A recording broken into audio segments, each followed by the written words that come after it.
China and Taiwan are separated by about 100 miles of water, but inside that water is a war that never officially ended. Today, jets cross warning lines. Warships circle the island. Taiwan runs air raid drills. China practices live fire exercises near the strait.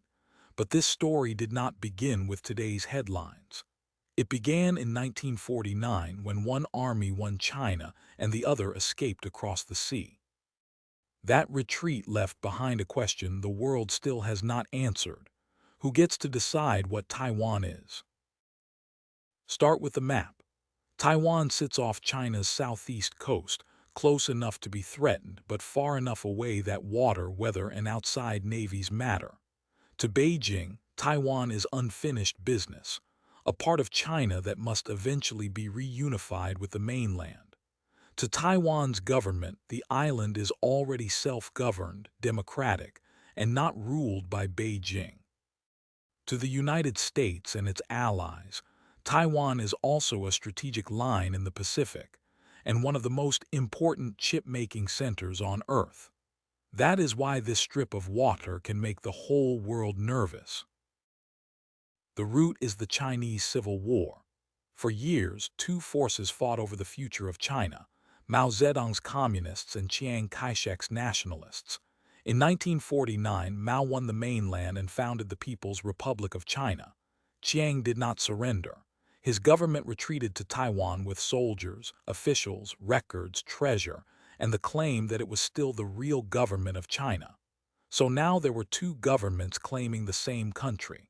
One ruled from Beijing. One ruled from Taipei, and neither side signed a peace treaty ending the war. The fighting stopped moving. The war froze. In the 1950s, that frozen war nearly exploded again. China bombarded islands held by Taiwan's side near the mainland coast: Kinmen, Matsu, and other exposed outposts. They were small islands, but they had huge meaning. If Beijing could take them, maybe Taiwan would be next. The United States moved in behind Taiwan. American ships, treaty promises, and nuclear-age threats turned the Taiwan Strait into one of the Cold War's most dangerous front lines.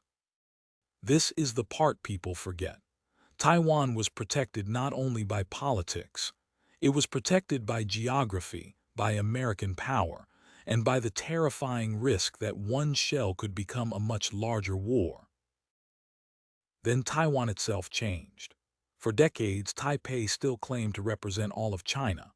But on the island, a different society was forming. Taiwan became richer, it became democratic, its people voted for their own leaders, and over time, more people described themselves as Taiwanese, not Chinese only. That changed the entire question.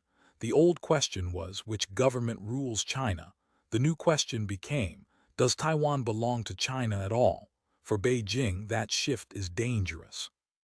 For many people in Taiwan, it is simply reality.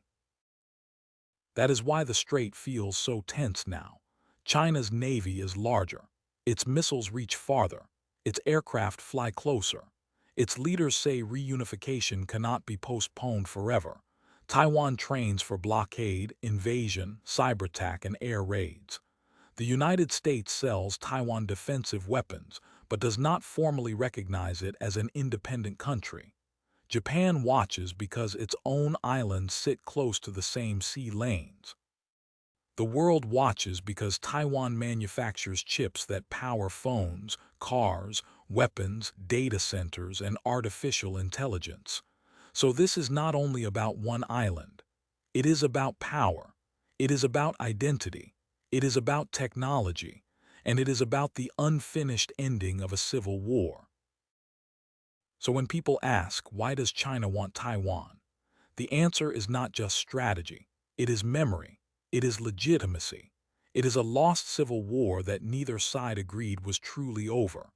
The Taiwan Strait is only about 100 miles wide, but inside it are 77 years of history, two versions of China, and one question the world still has not settled: who gets to decide what Taiwan is?